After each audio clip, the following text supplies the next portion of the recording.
I thought you were gonna have a party or something. Yeah. Why is it a party? Because people are having a lot of work and they might be bored. So they work hard, they get to party after? What does a mom do when she wants things done right? She does it herself. My name's Rebekah.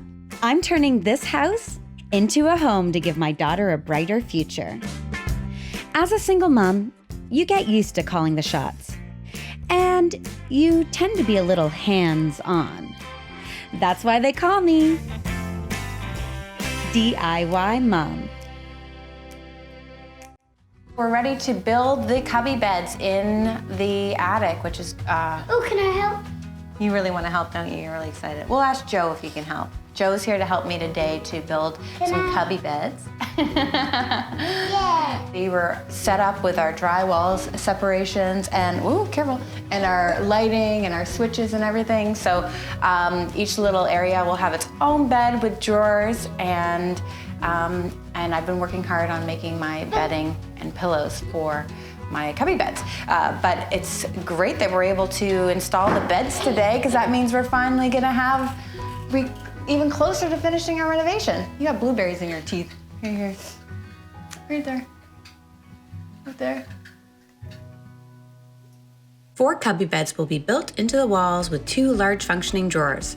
For some added vibrancy, I've decided on gold accents that will be reflected in the hardware as well as the consolation decals. I'll complete my beds with my hand-sewn linen duvets, hand-painted puppy pillows, along with round pom-pom pillows. Keeping with my theme of natural fibers and textures, my custom cane webbed radiator cover will act as the focal point for the space. Lastly, I'll be adding my Annie Selke wool runner for a final piece of monochrome bohemian flair. Joe starts by framing out the space. It's not gonna be like I want. Lennon's been, I'm sure, slowing the process down a little bit, but it's a day off school because there was snow this morning, so she didn't have to go to school. Where's the snow globe? The So, snow globe. yeah, so now we have the chaos of a 6-year-old, Where's the snow a puppy, to throw into the fun of making these cubby beds. With all the hard work going on in the attic, Lennon has decided that she wants to help in her own special way. I'm doing a party, so I'm like getting it ready and stuff. 6 people are here, and so like it would be Matthew, then the camera guy, and then it would be the girl, and then the other boy that's here, and then my mom, and then me. Oh, and there's gonna be presents to give out at the end. Well, what kind of music are you gonna put on?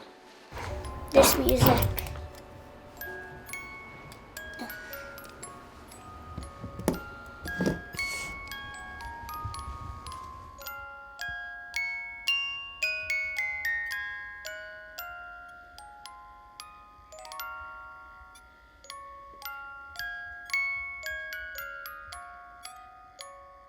We had a little issue with the floors not being level, so they kind of dip in, which means that visually, when you see the beds across the room, they may not line up because of the slant in the room. But Joe was able to compensate for that a little bit and make the beds as level as possible, so you won't really notice the slope to the eye.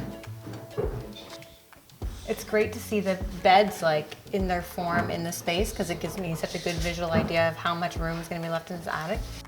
And it actually like looks very comfortable, very spacious, especially since the beds take up that slanted part of the space. So the whole middle of the room is open, and that's where your head height is. So it's looking good. Joe just brought to my attention that with the drawers that I want to do underneath the cubby beds, the radiator gets in the way. And this actually happened to me on another reno, and I didn't catch it before the drawers went in, so I do have a drawer that doesn't really open.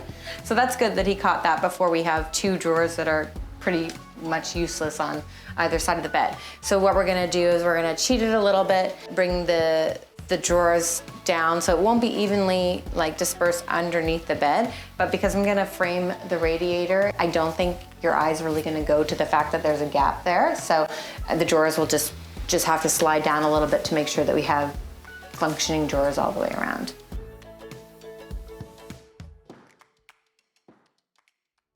The cubby beds are built. They look great. Joe did an awesome job of making them look level, even though this floor is not level at all. I'm going to paint them with my Beauty Tone enamel paint. When you're painting, you always want to have a rag on hand in case you get any drips on your floor or anything that needs to not have paint on it. This is the enamel paint from Home Hardware's Beauty Tone line. So it's going to harden up really nicely and be long lasting on these drawers. I'm putting on a decent first coat of paint, and then I'm going to let it dry really well, because this enamel paint takes about a week to cure properly. While the enamel cures, I focus on making duvet covers. Today we're making a duvet cover out of this beautiful linen fabric from Fabricville. It's a little bit tricky when you pick up fabric because it's often difficult to find double wide fabric that will make a beautiful seamless duvet cover. So if you find a fabric that you love, but it's not the right width, then I have a little pattern that we're gonna share with you today and show you how to make your own duvet covers even when you can't find fabric that's double wide. Sue is going to help me plan out the draft of the sewing project. Yeah. Well, because we're making a duvet cover out of some fabric that's not as wide as our duvet cover, we have to actually sew pieces together to make it wide enough. Yeah, and that beautiful linen from Fabricville, I couldn't find it in a double wide because we need half at least 60 for the duvet cover, which means we need to figure out where we want to attach our seams to make it wide enough for a twin bed. For the dimensions of the duvet cover, I referred to the twin duvet insert that I picked up from IKEA. I guess there's a few options as to where you could attach your seams. There is. So in our case, we did not want to put a seam across the center of the fabric. We wanted to put our seams down the sides. And in our case, we're cutting it at about 8.5 inches wide by the full length of the duvet. And because our fabric is plain and it's a cream color, you really will hardly even see the seams. The fabric is beautiful. It has a really nice weight, so you don't actually miss a lot of the fluff inside. You get that nice weighted feeling of a blanket on top of you. Yeah, nice. The first thing we need to do then is get our fabric out Cut and measure. cut it. Yeah. Cut and measure. Okay. We've got our front and our back panels cut, and now we're going to use one of those panels to help us template for our side panels. So to do our side panels, we need 8.5 on each side. And when you see through these like quilting rulers, you can actually use them to get a nice square edge. So I'm going to line up the 8.5 on my raw seam there. Know it's nice and square. Put a mark here and just keep marking until I get to the end here. Beautiful, so we have our two side pieces. Now it's time to pin those together and sew some seams. So in order to finish off my raw edges of my fabric so that it doesn't keep fraying and coming apart in the wash, I'm going to trim it back a bit and do a zigzag stitch. That's basically how to handle a seam like this when you don't have a serger. Now that my seams have all been sewn together and the zigzag stitch is complete, I can install my invisible zipper on the bottom of the duvet covers. To do an invisible zipper, you sew a basting stitch along the bottom of your fabric, then you take your iron your seams flat. Once your seam is flat, you pin your zipper in place so that the zipper runs along the seam, and then you sew both sides of your zipper and then tear out your basting stitch. I'm sewing the bottom part of my duvet, and after I sew it, I'm going to trim it back and then do my zigzag stitch, and then it'll be all finished. Now I just gotta stick the duvet inside. Look guys, I made a duvet cover.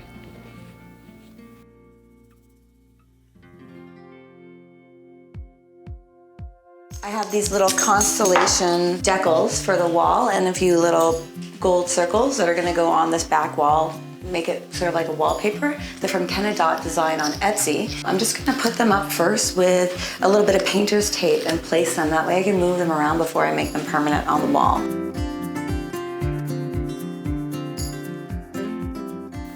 I'm having fun with the decals this morning, just placing them on the back wall here in the attic. I've got my constellations on the wall and I'm putting a few little stars around them and just sort of making my own wallpaper. With the decals up and my gold accent hardware installed, we can prepare for a slumber under the stars. It's hard to believe that I'm actually at the point in my renovation where I can actually put some mattresses in these bunk beds and start to decorate them. So I've got my Endy mattresses that came in a box. It makes it super easy to carry up 2 flights of stairs. And now I'm going to open up my boxes and start setting up the beds. And I'll show you how quick and easy these Endy mattresses are to set up.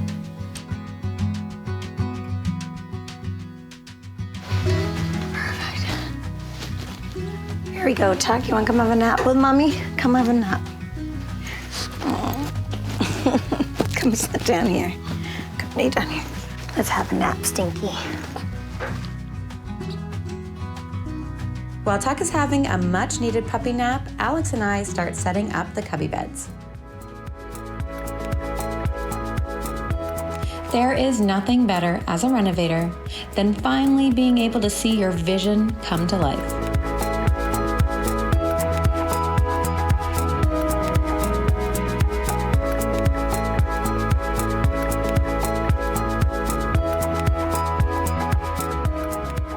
Continue watching this season of DIY Mom to see the attic take a colorful, whimsical turn.